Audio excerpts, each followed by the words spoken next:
हमारे साथ खास बातचीत करने के लिए मौजूद हैं भोजपुरी अभिनेता और नेता, वर्तमान में पूर्व आजमगढ़ से सांसद रहे हैं, दिनेश लाल यादव निरहुआ जी।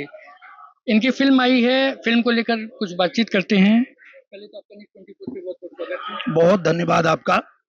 और कन्हैया जो फ़िल्म है, क्या कुछ अलग है ये?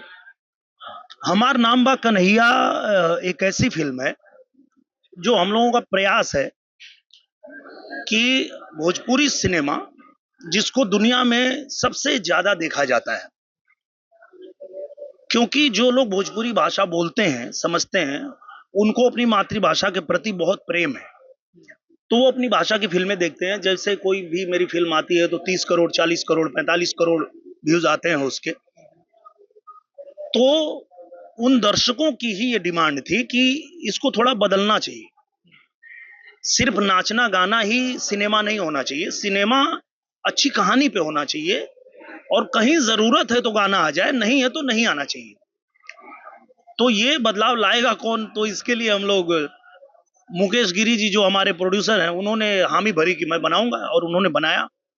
विशाल वर्मा जी ने निर्देशित किया, और जब फिल्म बन के तैयार हुई, जब हमारे इंडस्ट्री के लोगों ने देखा, हिंदी इंडस्ट्री के लोगों ने देखा, मराठी, तेलुगु, तमिल के लोगों ने देखा, तो सबने कहा कि ये सही बदलाव आया है, यही होना चाहिए था, भोजपुरी सिनेमा को इसकी जरूरत थी।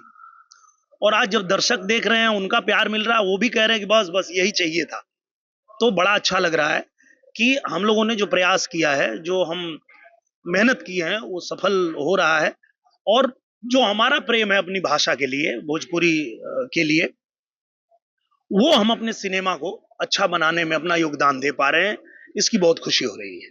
भाषा की बात करें तो अभी इन दिनों महाराष्ट्र में आपको पता होगा कि हिंदी भाषी लोगों पर हमला किया जा रहा है। इस पर क्या कहना है? मैं तो कहता हूँ, बार बार कहता हूँ, कैमरे पे कहता हूँ, पता नहीं वो लोग सुन पाते हैं कि नहीं। उनको बोलिए ना कि हमको हटा के दिखाए महाराष्ट्र से।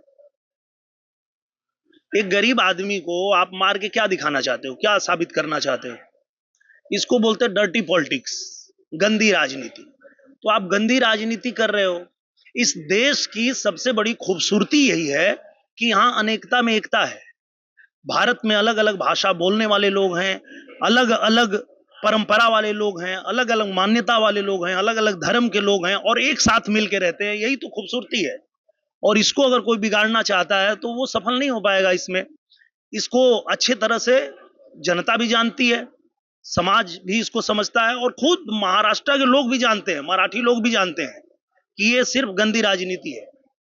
बात करें जो ठाकरे ब्रदर्स थे, तो क्या वो दिन फिर से लौट रहा है क्या महाराष्ट्र में, जो कि हिंदी भाषी लोगों पर हमला किया जाता था, तोड़फोड़ की जाती, उनको भगाया तो जाता? हमला करके कई सीट जीत लिए हो? उनको पूछो ना कि भाई कर तो दिए थे तुमको लगा कि तुम ऐसा कर लोगे, तो इंजन ने कई सीट निकाला था वहां? जीरो। क्योंकि वो जनता जानती है, वो मराठी लोग भी जानते हैं कि जितनी प्यारी भाषा मराठी है, उतनी ही प्यारी भाषा भोजपुरी है, उतनी ही प्यारी गुजराती है, उतनी ही प्यारी मराठी है। सबको अपनी भाषा बोलने का हक है, अपने मान्यता को मानने का हक है, अपनी परंपराओं को निर्वहन करने का हक है। किसी पे कोई जबरदस्ती आप थोड़े कर सकते हैं। हाँ, ये है कि किसी की क्षमता है कि वो 2-3 भाषा बोल सकता है, तो बोले भाई, सीख ले, अच्छी बात है। अगर आपको मराठी आती है और आप भोजपुरी भी सीखना चाहते हैं, सीख लीजिए। अगर आपको भोजपुरी आती है, आप मराठी भी बोलना चाहते हो, सीख लीजिए। ये आपका निजी मामला होना चाहिए। ये किसी पे आप थोप नहीं सकते हैं। इटावा की बात करें, पिछले दिनों कथावाचक की पिटाई का मामला था, क्या कहना चाहते हैं? जाति बदल की, जाति का इस समय बहुत मुझे लगता है कि इस तरह की राजनीति से बचना चाहिए, और पूरी जनता भी ये जानती है कि ये डर्टी पॉलिटिक्स है, गंदी राजनीति है, जिसमें ये लोगों को बांटने का काम करते हैं लोग। पर ऐसा नहीं होना चाहिए।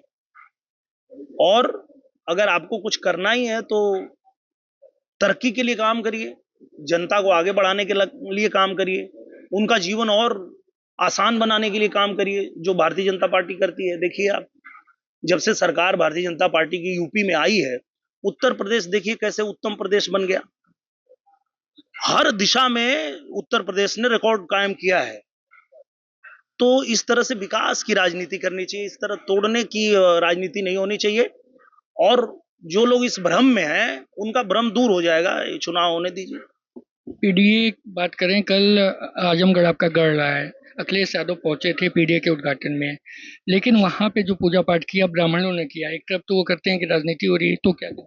वही तो मैं आपका कह रहा हूँ, वही मैं कह रहा हूँ कि देखिए, आप एक तरफ तो उनको बांटने का काम कर रहे हैं और दूसरी तरफ उनको आप चाह रहे हैं कि उनका लाभ भी ले ले, तो ये होगा कैसे? क्या अखिलेश यादव वहां से पूर्वांचल को साधने की कोशिश? नहीं नहीं नहीं, ये लोग पहले जो गलती की है उसको सुधार रहे हैं और इनको ये करना भी चाहिए कि आप जहां जीतते हो वहां जाओ, रहो। अगर वहां से आजमगढ़ से इनको जिताया है तो वहां रहना चाहिए, जनता की बात सुननी चाहिए। हम लोगों को मौका मिला था 2 साल, तो हम वहीं रहते थे, वहीं सिनेमा भी बनाते थे और जनता का जो काम होता था वो भी करते थे। हम लोगों ने नया रेलवे स्टेशन बनाया, एयरपोर्ट बना दिया, वहां पे नई रेलवे लाइन बन रही है, पूर्वांचल एक्सप्रेसवे तो था ही, लिंक एक्सप्रेसवे भी बन गया गोरखपुर से। तो जब इतना सारा काम 2 साल में ही भारतीय जनता पार्टी के नेतृत्व में हो गया, तो अब इनको समझ आया है कि भाई वहां खाली जीत के भागने से नहीं होगा, वहां रहना पड़ेगा। और ये वहां की जनता का हक है, आजमगढ़ की जनता ने जो जिताया है उनका हक है कि आप वहां रहो, वहां घर बनाओ, वहीं बैठो। फिरोज जी, अखिलेश यादव ने कथावाचक की बात कर रहे थे, अखिलेश यादव ने बागेश्वर धाम पे वाले बाबा पे बहुत आरोप लगाया है कि उनकी फीस बहुत मोटी है, बहुत रकम अंडर टेबल लेते हैं, बड़ी फीस लेते हैं, हर कोई उनको अफोर्ड नहीं कर सकता। मुझे लगता है कि इस दुनिया में एकमात्र अखिलेश यादव ऐसे नेता हैं जो अपने ही धर्म का, अपने ही संतों का अपमान करके, और उनको लगता है कि वो मुसलमानों को खुश कर लेंगे। पर ऐसा होता नहीं है ना भाई, मुसलमान भी समझते हैं कि आप उनके लिए कुछ काम करो। आप हिंदुओं को गाली दोगे, हिंदुओं को टारगेट करोगे, हिंदू मंदिरों को टारगेट करोगे, संतों को टारगेट करोगे, हमारी पूजा पद्धति को टारगेट करोगे, तो ये टारगेट करने से थोड़े मुसलमान आपसे खुश हो जाएंगे। ये उनकी सोच ही गलत है ना। तो मुझे लगता है कि उनको अगर कुछ खुश करना है तो मुसलमानों के लिए काम करें, हिंदुओं को टारगेट करके ऐसा नहीं कर पाएंगे वो। अंतिम सवाल, दो लाइन गा दीजिए जो आपने मूवी के दौरान बनाई हुई है इस मूवी के लिए। इस मूवी में तो गाना है नहीं। हाँ, वही पहली मूवी आपकी जिसमें गाना नहीं, लेकिन इसके लिए आपने कुछ तैयार किया है। हाँ,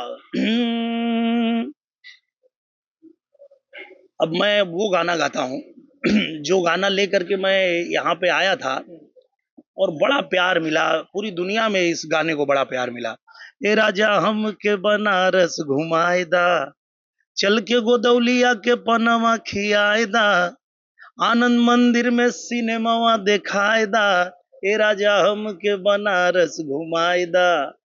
तो ये हमारा बनारस अब इतना चमक रहा है और इतना बढ़िया भव्य दिव्य बन गया है कि इसको देखने के लिए पूरे दुनिया से लोग आ रहे हैं। अभी रिकॉर्ड आप देख ही रहे हैं किस तरह से कायम हो रहा है।